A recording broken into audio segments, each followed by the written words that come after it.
Audio 1 અધ્યાત્મને જીવંત બનાવો. લેખક પંડિત શ્રી રામ શર્મા આચાર્ય. અધ્યાત્મને જીવંત બનાવો. ગાયત્રી મંત્ર મારી સાથે સાથે. ઓમ ભૂર્ભુવઃ સ્વાહા તત્સવિતુર્વરેણ્યં ભર્ગો દેવસ્ય ધીમહિ ધિયો યો નઃ પ્રચોદયાત. અહલ્યાબાઈ ઇન્દોરની મહારાણી. અહલ્યાબાઈ કોણ હતા? ઇન્દોરના મહારાણી હતા. એકવાર તુકોજી રાવ ચિત્તાનો શિકાર કરવા માટે એક ગામડામાં ગયા. બંદૂક ફોડી તો ચિત્તો ઘાયલ થઈ ગયો અને ભાગીને એક ઝાડીમાં છુપાઈ ગયો. રાજા પોતાની બહાદુરી દેખાડવા માંગતા હતા કે હું ચિત્તાનો શિકાર કરી લાવ્યો છું, તો બીજી બાજુ ડર પણ લાગતો હતો કે ઘાયલ થવાથી ખીજાયેલો ચિત્તો ક્યાંક હુમલો ન કરી બેસે. તુકોજી રાવ એવું વિચારીને ઝાડીની ચારે બાજુ આંટા મારતા હતા કે જોઉં તો ખરો કે ચિત્તો મરી ગયો છે કે જીવે છે. ઘોડો ખેતરમાં ચાલતો હતો, તેથી ખેતરમાંનો પાક બગડતો હતો. 18-19 વર્ષની ખેડૂતની એક છોકરીએ બહાર આવીને કહ્યું કે એ ઘોડાવાળા ભાઈ, તમે અમારો પાક બગાડી રહ્યા છો. આ કઈ રસ્તો થોડો છે? તમે અમારા ખેતરમાં ઘોડો દોડાવો છો, એનો મતલબ શું? રાજાએ કહ્યું, મેં શિકાર કર્યો હતો જે ઘાયલ થઈને અહીં છુપાઈ ગયો છે. ક્યાં છુપાયો છે? અહીં ઝાડીમાં. એટલે તો હું આ ઘોડો તેની આજુબાજુ ફેરવું છું. હું તારા ખેતરનો પાક બગાડવા ઈચ્છતો નથી. છોકરીએ કહ્યું, જો તમને શિકાર કરવાનો શોખ હોય તો ચિત્તાનો સામનો કરો, એને પકડો યા મારી નાખો, પણ મારું ખેતર શા માટે ખરાબ કરો છો? રાજાએ કહ્યું, તને ખબર નથી, ચિત્તો ખૂબ ભયંકર હોય છે. જો તે હુમલો કરે તો મારી નાખે. એટલે કે તમે મરવાથી ડરો છો અને શિકાર પણ કરવા ઈચ્છો છો? તમે અહીં બેસો. છોકરી એક મોટો દંડો લઈ આવી અને પૂછ્યું કે ક્યાં છે તમારો ચિત્તો? રાજાએ કહ્યું કે આ ઝાડીમાં છુપાઈ ગયો હોય એમ લાગે છે. છોકરી સડસડાટ ઝાડીમાં ઘૂસી ગઈ. એણે જોયું કે ચિત્તો ત્યાં જ બેઠો છે. તેણે એક પથ્થર ફેંક્યો. એ સાથે જ ચિત્તો એને મારવા દોડ્યો. છોકરી દંડો લઈને તેના પર તૂટી પડી. તેના દાંત તોડી નાખ્યા અને એના મોઢામાં દંડો ઘુસાડી દીધો અને એને મારી નાખ્યો. તે પોતે પણ થોડી ઘાયલ થઈ. ચિત્તાનું પૂંછડું પકડીને તેણે ચિત્તાને ઘસડી લાવીને મહારાજની સામે નાખ્યો અને કહ્યું કે લો, આ તમારો ચિત્તો. નકામો મારો પાક ખરાબ કર્યો. ચિત્તાને જોઈને રાજા દંગ રહી ગયા. એકવાર છોકરીના ચહેરા સામે જોયું અને પછી ચિત્તા તરફ જોયું. રાજા અચંબિત થઈ ગયા. એમણે છોકરીને પૂછ્યું કે તું ક્યાં રહે છે? તો તેણે જવાબ આપ્યો કે અમે તો આ જ ગામના છીએ. તારા ઘરમાં કોણ કોણ છે? મારા બાપુ છે, તેઓ પણ અહીં ખેતરમાં જ કામ કરી રહ્યા છે. મને તેમની પાસે લઈ જા. છોકરી રાજાને પોતાના પિતા પાસે લઈ ગઈ. રાજાએ ઘોડા પરથી ઉતરીને એ ખેડૂતને પ્રણામ કર્યા. ખેડૂતે પૂછ્યું કે તમે કોણ છો? હું ઇન્દોરનો રાજા છું. આપ રાજા સાહેબ છો? મારી શું ભૂલ થઈ ગઈ? તમારી કોઈ ભૂલ નથી થઈ. હું તો તમને એક વિનંતી કરવા આવ્યો છું. શી વિનંતી? બસ એ જ કે તમારી દીકરીના લગ્ન મારી સાથે કરો. ઇન્દોરના મહારાજા સાથે? આપ આ શું કહી રહ્યા છો? હું કોઈ સ્વપ્ન જોઈ રહ્યો છું કે સાચું દ્રશ્ય? ના, તમે સ્વપ્ન નથી જોઈ રહ્યા. હું ઇન્દોરનો મહારાજા છું અને તમને વિનંતી કરું છું કે તમે તમારી આ પુત્રી મને આપો. ખેડૂત તૈયાર થઈ ગયો. બીજા જ દિવસે રાજાની જાન આવી અને એ છોકરી સાથે એમના લગ્ન થઈ ગયા. અહલ્યાબાઈ ભણેલા નહોતા, પણ ત્યાં જઈને લખતા વાંચતા શીખ્યા. પછી મહારાજને કહ્યું કે હવે જુઓ, હું તમારું રાજ ચલાવી બતાવું. શું તમે રાજ કરશો? તમે આરામથી બેસો અને મોજ કરો. અહલ્યાબાઈનો રાજ્ય વહીવટ ઇન્દોરના ઇતિહાસમાં અભૂતપૂર્વ હતો. ઇન્દોરના મહારાજ ધન્ય થઈ ગયા અને ઇતિહાસ ધન્ય થઈ ગયો. અહલ્યાબાઈને હજારો વર્ષો સુધી યાદ કરવામાં આવશે. જાગૃત તથા જીવંત આત્મા કેવો? મિત્રો, હું કોની વાત કરી રહ્યો હતો? અહલ્યાબાઈની વાત કરી રહ્યો હતો? ના, અહલ્યાબાઈની નહીં, પણ જાગૃત અને જીવંત આત્માની વાત કરી રહ્યો હતો. જાગૃત અને જીવંત આત્મા કેવો હોય છે?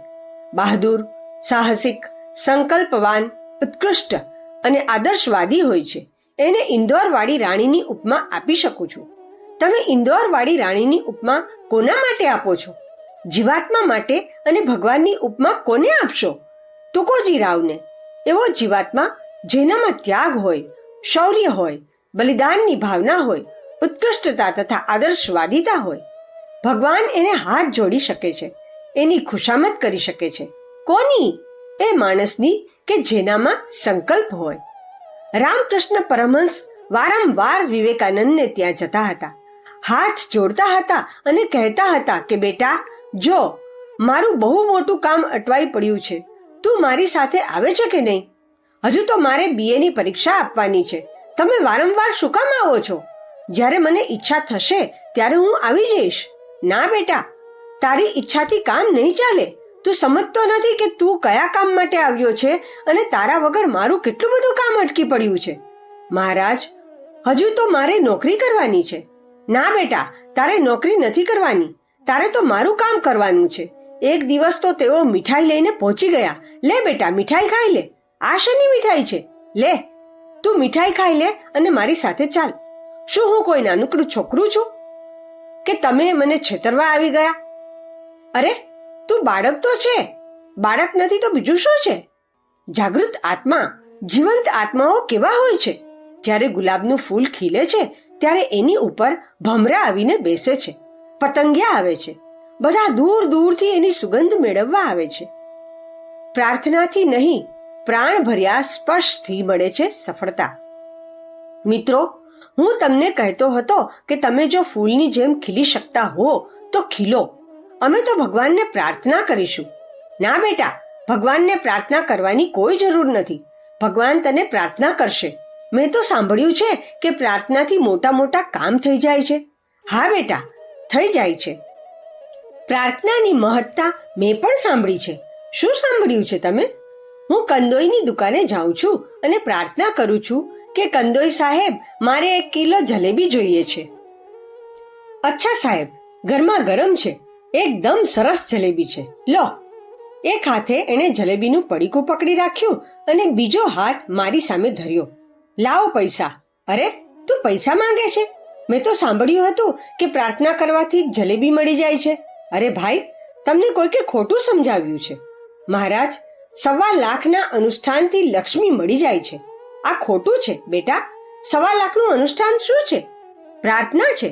મેં તો સાંભળ્યું છે કે IAS ની નોકરી મેળવવા માટે 5 રૂપિયાનું ફોર્મ ખરીદવું પડે છે. ટાઈપ કરાવીને એ અરજી સાથે BA તથા બીજા સર્ટિફિકેટની કોપીઓ જોડવી પડે છે અને તરત IAS નો હુકમ આવી જાય છે. ના બેટા, માત્ર આટલું કરવાથી કલેક્ટર બની શકાતું નથી, કમિશનર બની જવાતું નથી. એ માટે તો તારે પરીક્ષામાં પાસ થવું પડશે. તારા શરીરનો ટેસ્ટ કરવામાં આવશે. એ બધામાં પાસ થયા પછી જ તારી પસંદગી થશે. મિત્રો, પ્રાર્થના, પૂજા, જેને આપણે ભજન પૂજન કહીએ છીએ, એનું પણ મહત્વ છે. જો આપણે પ્રાર્થના ન કરીએ, પૂજા ન કરીએ તો પછી જેમ ટિકિટ લેવા ટિકિટ બારી પર જાઓ, કશું બોલો નહીં અને ચૂપચાપ ઊભા રહો એવું થશે. તમારે કહેવું પડશે કે મારે દિલ્હીની 2nd ક્લાસની 2 ટિકિટો જોઈએ છે. પછી પૈસા આપવા પડશે. તો તમને પેલો ટિકિટ આપશે? હા, આપશે. પણ જો તમે કહો જ નહીં તો સ્ટેશન માસ્ટરને કેવી રીતે ખબર પડે કે તમારે ક્યાં જવું છે અને કેટલી ટિકિટો જોઈએ છે? એ બધું જણાવવું પડે છે. પ્રાર્થનાની પૂજાની કિંમત એટલી જ છે કે ભગવાનને એવી પ્રાર્થના કરીએ છીએ કે આપણે ક્યાં જવા ઈચ્છીએ છીએ, શું કરવા માંગીએ છીએ અને કઈ તરફ આગળ વધવા માંગીએ છીએ. આપણું લક્ષ્ય શું છે? આપણો ઉદ્દેશ્ય શું છે? આ પોતાની એક દિશા અને ધારા બનાવવાની વાત છે. ઇતિહાસ સાક્ષી છે બેટા. એના પછી બધા સંતોએ જે કર્યું છે તે કરવું પડે છે. ભગવાનના ભક્તોનો ઇતિહાસ ઘણો લાંબો છે. એ ઇતિહાસ વાંચીને ભક્તો વિશે, ઋષિઓ વિશે, સાચા બ્રાહ્મણો વિશે જાણી શકીએ છીએ. ભગવાનના માર્ગ પર ચાલનાર દરેક વ્યક્તિના જીવનને આપણે જોઈએ છીએ અને તે જાણવાનો પ્રયત્ન કરીએ છીએ કે એ ભક્તોએ માળા ફેરવવા સિવાય બીજું કોઈ કામ કરવું પડ્યું છે કે નહીં. હા, તેમને બીજું પણ કંઈક કરવું પડ્યું છે અને એ બતાવવા માટે જ મેં તમને બોલાવ્યા છે. મિત્રો, ભગવાનના ભક્તોના પ્રાચીન ઇતિહાસમાંથી એક પણ ભક્તનું એવું ઉદાહરણ મને બતાવો કે જે ફક્ત માળા જ ફેરવતો રહ્યો હોય, જેણે ભગવાનના કાર્યોમાં પ્રત્યક્ષ ભાગીદારી ન કરી હોય. પ્રાચીન કાળના સંત અને બ્રાહ્મણ મિત વ્યયી અને સાદું જીવન જીવતા હતા, સ્વાધ્યાય કરતા હતા, પરંતુ એના કરતાંય એક મહત્વની વાત એ છે કે તેઓ વાદળોની જેમ હંમેશા વરસતા હતા. તેઓ ફક્ત માળા જ નહોતા ફેરવતા, તેઓ પ્રાણાયામ કરતા હતા, વ્યાયામ કરતા હતા. હા, આપણને વ્યાયામની પણ આવશ્યકતા છે. તો ગુરુજી, હું આખો દિવસ વ્યાયામ કરીશ. ના બેટા, આખો દિવસ વ્યાયામ ના થાય તો બીજું શું કરવું પડશે? બેટા, આપણે ભગવાનના કામમાં મદદ કરવી પડશે. એમના આ સૃષ્ટિરૂપી બાગને સુંદર બનાવવા માટે પણ કંઈક કરવું પડશે. મારા ગુરુદેવે મને આ જ શીખવાડ્યું હતું અને મેં આજ સુધી એ બંને કાર્ય કર્યા છે. ઉપાસના કઈ રીતે સાર્થક થઈ શકે? મંત્ર કઈ રીતે સિદ્ધ થાય? આપણે ભગવાનની કૃપા મેળવવાના અધિકારી કઈ રીતે બની શકીએ? એ બધો ઘટનાક્રમ આપણી સામે છે. આજ સુધીનો મારા જીવનનો ઘટનાક્રમ તમારી સામે છે. પ્રાચીન કાળના ભગવત ભક્તોનો ઇતિહાસ તમારી સામે છે. ભગવાન રામના પ્રિય ભક્ત હનુમાનજીના જીવનનો એક જ મંત્ર હતો, રામ કાજ કિન્હે બિના મોહી કહા વિશ્રામ. માત્ર રામ નામ જ પૂરતું નથી, રામનું કામ પણ કરવું પડે. અર્જુને પોતાની જાતને સોંપી દીધી. ભગવાન કૃષ્ણના પ્રિય શિષ્યોમાંથી આપણે અર્જુનનો ઇતિહાસ જાણીએ છીએ. શું અર્જુને ભજન કર્યું હતું? હા, કર્યું હશે. અર્જુને ધ્યાન તથા જપ કર્યા હશે? હા, અવશ્ય કર્યા હશે. એની કુંડલીની જાગી હશે? કદાચ જાગી હશે. પરંતુ સૌથી મોટી બાબત, સૌથી મોટી ઉપાસના તથા સાધના એ હતી કે તેણે ભગવાનના ઈશારે પોતાની જિંદગીનો ઉપયોગ કરવાનું સાહસ કર્યું હતું. હનુમાન, નલ, નીલ, જાંબુવંત, અંગદ, સુગ્રીવ વગેરે ભગવાનના જેટલા પણ ભક્તો હતા, એમણે કેટલા પ્રાણાયામ કર્યા, કેટલી માળા ફેરવી તે હું નથી જાણતો, પરંતુ એટલું જાણું છું કે એમણે પોતાનું જીવન ભગવાનના ચરણોમાં સમર્પિત કરી દીધું હતું અને કહ્યું હતું કે અમે તમારા આદેશ પ્રમાણે ચાલીશું.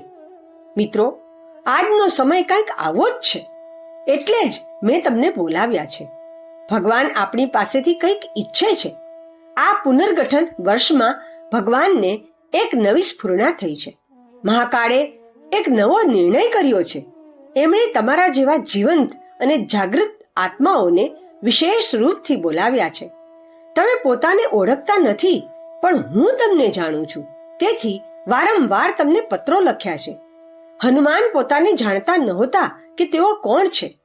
હનુમાનજીને જ્યારે સુગ્રીવે એ તપાસ કરવા મોકલ્યા કે રામ લક્ષ્મણ કોણ છે, ત્યારે તેઓ વેશ બદલીને બ્રાહ્મણનું રૂપ લઈને ગયા હતા અને એમને પૂછ્યું કે તમે કોણ છો. પરંતુ રામ એમને જાણતા હતા. તેથી એમને શોધતા શોધતા, અંગદને શોધતા શોધતા તેઓ ઋષ્યમુખ પર્વત પર ગયા હતા. શું તે એક જ પહાડ હતો? ના બેટા, ત્યાં તો અનેક પહાડ હતા. તેઓ બીજા પર્વત પર પણ જઈ શકતા હતા, પરંતુ ઋષ્યમુખ ઉપર એટલા માટે ગયા કે ત્યાં હનુમાન, અંગદ તથા સુગ્રીવ જેવા તેમના ભક્તો રહેતા હતા. અધ્યાત્મ જ બનાવશે સારો માણસ. તમને અહીં બોલાવવાનો મારો હેતુ એ છે કે આજથી 55 વર્ષ પહેલા ગુરુએ જેમ મને જગાડ્યો હતો એ જ રીતે હું પણ તમને જગાડું. જે રીતે એમણે મને માર્ગદર્શન આપ્યું હતું તે જ રીતે હું તમને આપું. શા માટે? કારણ કે આવતી પેઢી માટે સારો માણસ જરૂરી છે. અધ્યાત્મ વગર માણસની નૈતિક જરૂરિયાતો પૂરી થઈ શકે નહીં. અધ્યાત્મ વગર મનુષ્યનું ચિંતન શ્રેષ્ઠ બની શકતું નથી.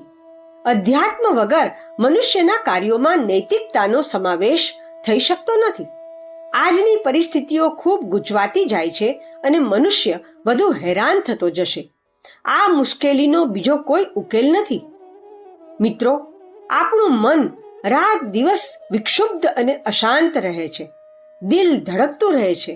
આ બધું કોણ કરે છે? રાજનીતિ? ના સાહેબ, રાજનીતિ નથી કરતી.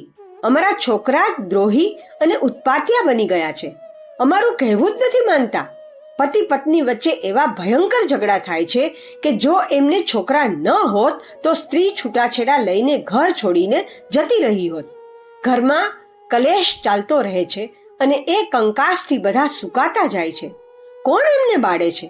બેટા, આપણી વિકૃત મનસ્થિતિ બાળે છે.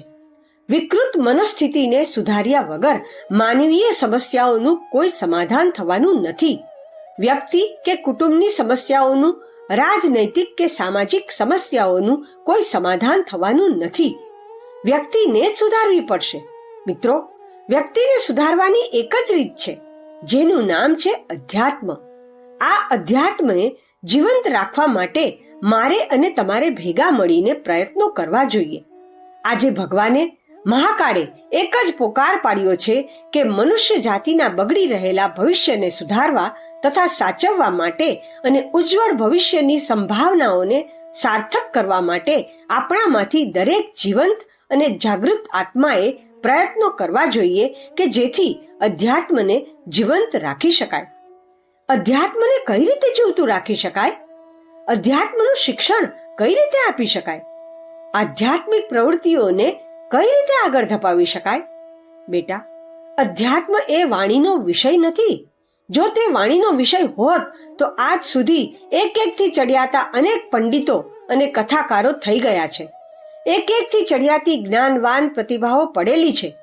એમણે બધાને અધ્યાત્મમય કરી દીધા હોત અને દુનિયા કોણ જાણે ક્યાંથી ક્યાં પહોંચી ગઈ હોત. પરંતુ અધ્યાત્મ એમના હાથની વાત નથી.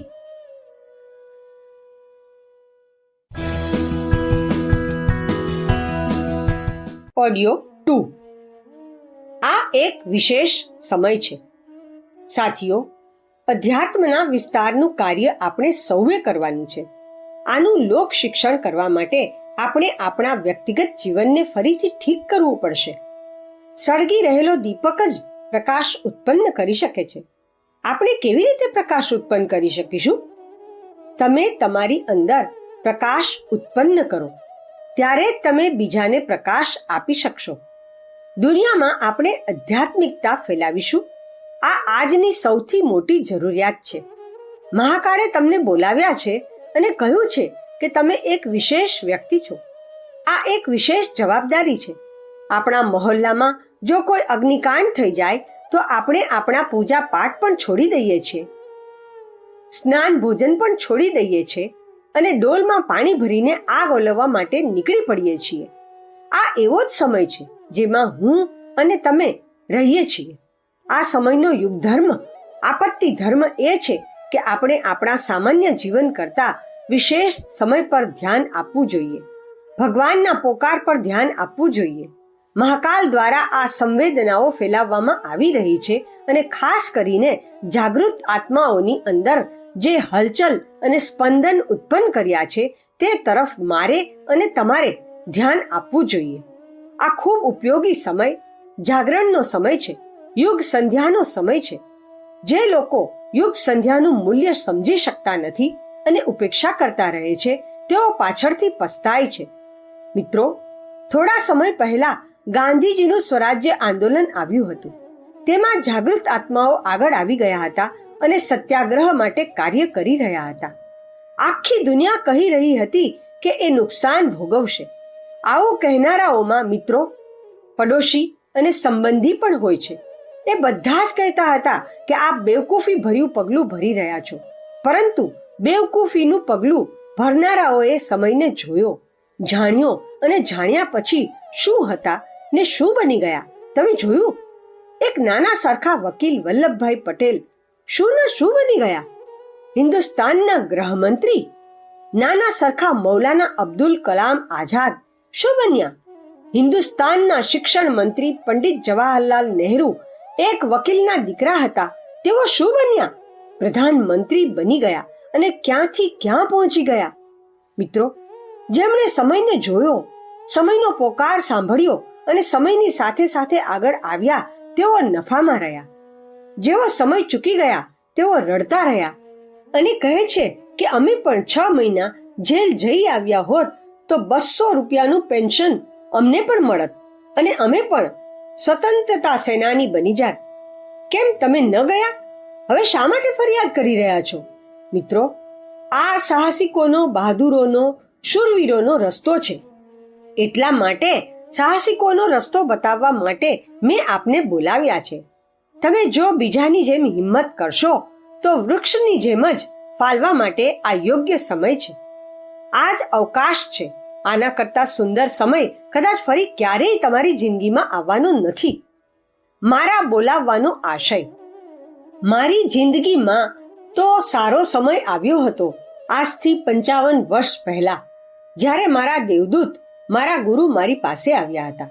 ભગવાનને 1000 વાર ધન્યવાદ, કોટી કોટી ધન્યવાદ કે તેમણે મારી અંદર એવી સંવેદના ઉત્પન્ન કરી અને મેં ધ્યાનપૂર્વક તેમની વાત સાંભળી. નહીં તો તમારી જેમ જ હું પણ મજાક કરી શક્યો હોત કે હજુ તો મારે લગ્ન કરવાના છે, બાળકો પેદા કરવાના છે, મારું મકાન બનાવવાનું છે, ખેતી કરવાની છે, મારે પહેલો નંબર લાવવાનો છે અને PCS ની નોકરી કરવાની છે. પરંતુ મિત્રો, મારા વિવેકે મને સાથ આપ્યો. હું ઈચ્છું છું કે તમારો વિવેક પણ તમારી સાથે હોય. કોઈ દેવદૂત જે આ વાતાવરણ પર પ્રભાવ પાથરી રહ્યો છે, જે મોટા મોટા કાર્યો કરવા જઈ રહ્યો છે, જેણે મોટા પગલાં ભર્યા છે, એ દેવદૂત તમને પણ જગાડી શકે. તમારી અંદર પણ કોઈ સ્પંદન, કોઈ જાગૃતિ ઉત્પન્ન કરી શકે. આપનો વિવેક જાગૃત કરી શકે. મારા બોલાવવાનો આશય આ જ છે. મહારાજજી, આપનો આશય તો અહીં ઉદ્ઘાટન કરવાનો હતો ને? હા બેટા, ઉદ્ઘાટન તો કરાવવા ઈચ્છું છું, પરંતુ જે ઉદ્ઘાટન કરવા માટે તમે બધા આવ્યા છો તે કોઈ એક સામયિક ઘટના નથી. તે તો એક સંભાવના છે. શું સંભાવના છે? જે બ્રહ્મ વર્ચસ્સનું ઉદ્ઘાટન કરવા માટે તમે આવ્યા છો એ મહાકાલની સંભાવના છે. હું અધ્યાત્મની એક નર્સરી, એક પ્રયોગશાળા બનાવવા ઈચ્છું છું. હું બતાવવા ઈચ્છું છું કે આધ્યાત્મિક શક્તિઓને જાગૃત કરવા માટે શું શું કરી શકાય છે. જે બિલ્ડિંગને તમે લોકો જોઈને આવ્યા છો બેટા, તે માત્ર બિલ્ડિંગ નથી, એ પ્રયોગશાળા છે. આનાથી શું થશે મિત્રો? આવનારા સમયમાં વીજળીની શક્તિ, એટમની શક્તિ, પૈસાની શક્તિ, અક્કલની શક્તિ પાછળ ધકેલાવાની છે. સૌથી આગળ જે શક્તિ આવવાની છે તે રૂહાની, આધ્યાત્મિક શક્તિ છે, જે આપણા પ્રાચીન સમયના વડીલોની શક્તિ છે, જેના આધારે તેમણે પોતાના દેશને સ્વર્ગ બનાવ્યો હતો અને આખી દુનિયાની અંદર શાંતિ ફેલાવી હતી. એ જ આધ્યાત્મિક શક્તિ ફરીથી જીવંત થવાની છે. મહારાજજી, તમે આને ક્યાંથી પેદા કરશો? બેટા, હું તેને આ ઉદ્ઘાટનની નાની સરખી ઇમારતમાંથી પેદા કરીશ, જેને તમે બ્રહ્મ વર્ચસ્સના નામથી હમણાં જ જોઈને આવ્યા છો. આ ઇમારત તો તેનું પરબીડિયું છે. પરબીડિયું કેવું હોય છે? પરબીડિયું એવું હોય છે બેટા કે જ્યારે બાળક પેદા થવાનું હોય છે ત્યારે તેની માં અનેક વસ્તુઓ બનાવીને મૂકી રાખે છે. શું બનાવી રાખે છે? ચડ્ડી અને જબલું. આ શું બનાવ્યું છે? તેના મોંમાંથી લાળ ટપકશે એટલા માટેનું લાળિયું. તો બાળક ક્યાં છે? હજુ બાળક પેદા થયું નથી, પરંતુ તેને માટે કપડાં સીવીને રાખ્યા છે, જેને તમે જોઈને આવ્યા છો. બચ્ચું તો પેદા થવાનું છે. બાળક કઈ રીતે પેદા થશે?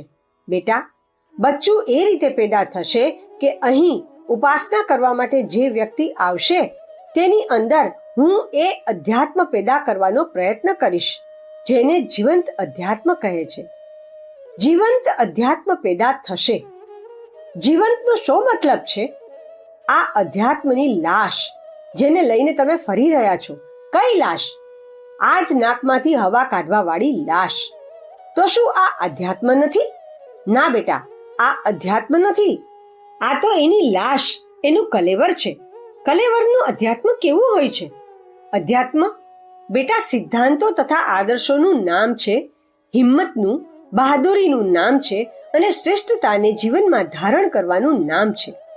જેનું ઉદ્ઘાટન કરવા આપ આવ્યા છો એ બ્રહ્મ વર્ચસ્સમાં હું અધ્યાત્મનું શિક્ષણ આપીશ. આ એક પ્રયોગશાળા છે જેમાં હું અધ્યાત્મનું સ્વરૂપ સમજાવીશ અને કેવી રીતે અધ્યાત્મને જીવનમાં ઉપયોગમાં લઈ શકાય છે તેનો પ્રયોગ કરીને તમને બતાવીશ. આ આશ્રમનું પહેલું કાર્ય એ છે કે હું અધ્યાત્મના સ્વરૂપની ABCD સમજાવીશ, જે કોઈને પણ ખબર નથી. અધ્યાત્મની બાબતમાં લોકો કશું જ નથી જાણતા. અધ્યાત્મની લાશને જાણે છે. રામાયણ વાંચવાથી મુક્તિ મળી જાય છે અને રામચંદ્રજીનું નામ લેવાથી ભજન થઈ જાય છે. બેટા, આ લાશ છે રામાયણની. રામાયણનો પ્રાણ તો એ છે જે હનુમાનજીએ પીધો હતો, જે તુલસીદાસજીએ પીધો હતો, જેનો અર્થ છે જીવનમાં રામ નામને પચાવી લેવું. મિત્રો, બ્રહ્મ વર્ચસની સ્થાપનાનો ઉદ્દેશ્ય એ જ છે કે અધ્યાત્મનું સ્વરૂપ, અધ્યાત્મના સિદ્ધાંત, અધ્યાત્મના આદર્શ, અધ્યાત્મની સંભાવનાઓ લોકોને સમજાવીએ અને એ બતાવીએ કે આપ કલેવરને પણ કાયમ રાખો. કલેવરની હું નિંદા નથી કરતો. માળા સામે મારો કોઈ દ્વેષ નથી. અખંડ કીર્તન સામે મારી કોઈ લડાઈ નથી. પરંતુ હું એ કહું છું કે અખંડ કીર્તનની પાછળ પ્રાણ હોવો જોઈએ. જપની પાછળ, ઉપાસનાની પાછળ પ્રાણ હોવો જોઈએ. તીર્થયાત્રાની પાછળ, રામાયણના પાઠની પાછળ પ્રાણ હોવો જોઈએ. જો પ્રાણ નહીં હોય તો આ લાશ ફક્ત સડો જ ઉત્પન્ન કરશે, ભ્રમ અને અજ્ઞાન પેદા કરશે, લોકોમાં ભ્રમ પેદા કરશે, લોકોમાં એવી ભ્રાંતિ પેદા કરશે કે આના દ્વારા આ મળી જશે અને જ્યારે કશું નહીં મળે ત્યારે લોકો ગાળો દેશે. આ શું થઈ ગયું? બેટા, સડો પેદા થઈ ગયો. અધ્યાત્મનો વિસ્તાર કરવાની દ્રષ્ટિએ નાના સરખા આશ્રમ, જેના ઉદ્ઘાટન માટે તમને બોલાવ્યા છે, આમાં શું કામ કરશો? બેટા, હું ઈચ્છું છું કે તમામ મંદિરો ધર્મની સ્થાપનાના કેન્દ્ર, જનજાગૃતિના કેન્દ્ર બને. પ્રાચીન સમયમાં પણ મંદિરોને જનજાગૃતિના કેન્દ્રો બનાવવામાં આવ્યા હતા. હું પણ એવું ઈચ્છું છું કે જ્યાં પણ મંદિર બને તેનું સ્વરૂપ એવું હોય કે મૂર્તિ જ નહીં, માણસ પણ તેમાં સ્થાન લે. બીજું શું શું રહેશે? ચેતના રહેશે, લોકહિત રહેશે. ના સાહેબ, ભગવાન એકલા રહેશે. ના બેટા, ભગવાનને હું એકલા બેસવા નહીં દઉં. ના સાહેબ, આખા મંદિરમાં ભગવાન પગ ફેલાવશે. ના બેટા, હવે હું ભગવાનને પગ ફેલાવવા નહીં દઉં. ભગવાનને કહીશ કે પિતાજી, આપ અમને પણ જગ્યા આપો, અમે રહીશું. આપ તો ત્યાં જ સિંહાસન પર બિરાજો, આખા ઓરડામાં અમે સૂઈ જઈશું. અમે પિતા છીએ. ના પિતાજી, આપે આખું મંદિર ઘેરી લેવાની જરૂર નથી. થોડામાં આપ રહો, બાકીનામાં અમે રહીશું. નવા યુગના નવા જ્ઞાન મંદિર. મંદિરોને જ્ઞાન મંદિરના રૂપમાં વિસ્તારવાની મને ઈચ્છા છે. કેવી રીતે? નવા યુગમાં ધર્મ માટે પણ સ્થાન જોઈએ. રોટી, કપડાં અને મકાન તો જોઈએ જ. નવા યુગનો જે નવો ધર્મ આવશે તેને માટે મંદિરોની જરૂર પડશે. મેં જે મંદિર બ્રહ્મ વર્ચસમાં બનાવ્યું છે તે એવા જ કામ માટે બનાવ્યું છે કે ભગવાન સાથે સંબંધિત વૃત્તિઓનો પણ તેમાં નિવાસ રહે, જેમ કે પુસ્તકાલય, પાઠશાળા, પ્રૌઢ પાઠશાળા, શિક્ષણ સંસ્થાન વગેરે. આ બધા પણ એ જ મંદિરમાં રહે. આને માટે એક મોટો હોલ બનાવવો. બેટા, હું ધર્મને જીવંત રાખવા માટે ફરીથી એક પ્રયત્ન કરવાનો છું. સમર્થ ગુરુ રામદાસને શિવાજીએ એવું કહ્યું હતું કે મહારાજ, સ્વાધીનતા માટે મારે સેનાની, પૈસાની જરૂર પડશે. મારે હથિયારોની, અનાજની જરૂર પડશે. સમર્થ ગુરુ રામદાસે કહ્યું કે બેટા, અમારી પાસે તો નથી, પરંતુ હું એવી વ્યવસ્થા કરી આપીશ જ્યાંથી તારી બધી જ જરૂરિયાતો પૂરી થઈ જાય. તેમણે મહારાષ્ટ્રના ગામે ગામ ફરીને મહાવીરના મંદિર બનાવ્યા. મહારાષ્ટ્રના પ્રત્યેક ગામમાં સમર્થ ગુરુ રામદાસ દ્વારા સ્થાપિત કરવામાં આવેલા મંદિરો હજુ પણ છે. પછી લોકમાન્ય તિલકે ગણેશ પૂજાનો વિસ્તાર કર્યો હતો. મહારાષ્ટ્રીયનોને ભેગા કરવા માટે લોકમાન્ય તિલકે કહ્યું કે આપણે પ્રાચીન પરંપરાઓના આધાર પર નવજીવનનો સંચાર કરવો જોઈએ. તેમણે ગણેશજીની પૂજા શરૂ કરી. ગણેશજીની ચતુર્થી, પછી ગણેશોત્સવ પ્રચલન બધું જ લોકમાન્ય તિલકે શરૂ કરાવેલું. મહાવીર પૂજા સમર્થ ગુરુ રામદાસે શરૂ કરાવી. બેટા, હું એવું ઈચ્છું છું કે આ મંદિરોની જેવી સ્થાપના કરવામાં આવી છે તેવા જ મંદિરો બને. ના મહારાજજી, અમારી પાસે તો ધન નથી. ઠીક છે, મને ખબર છે કે તમારી પાસે ધન નથી, પરંતુ જે મહાકાળ દ્વારા શરૂ કરવામાં આવી છે, જે મારા ગુરુ મારી પાસેથી ઈચ્છે છે અને હું તમારી પાસેથી ઈચ્છું છું, એ પરંપરાઓ ફરીથી પેદા થઈ જાય. બેટા, સૌ પ્રથમ તમારે તમારા ઘરમાં મંદિર સ્થાપિત કરવું જોઈએ. આસ્તિકતા આ યુગની સૌથી મોટી જરૂરિયાત છે. રાજનીતિ કરતા સમાજશાસ્ત્ર કરતા મોટી, ધર્મ કરતા, વિદ્યા કરતા પણ મોટી જરૂરિયાત એ છે કે મનુષ્યની દાનત અને ઈમાનને ચોખ્ખા રાખવા માટે આધ્યાત્મિકતાનો વિસ્તાર કરવામાં આવે. આ કેવી રીતે થશે? શરૂઆત તમે કરો. બેટા, આપણે આપણા પોતાના ઘરમાંથી આસ્તિકતાનો વિસ્તાર કરવાની પ્રક્રિયા આ વસંતથી જ શરૂ કરવાની છે. તમારા ઘરમાં તમે જ તો જપ કરો છો.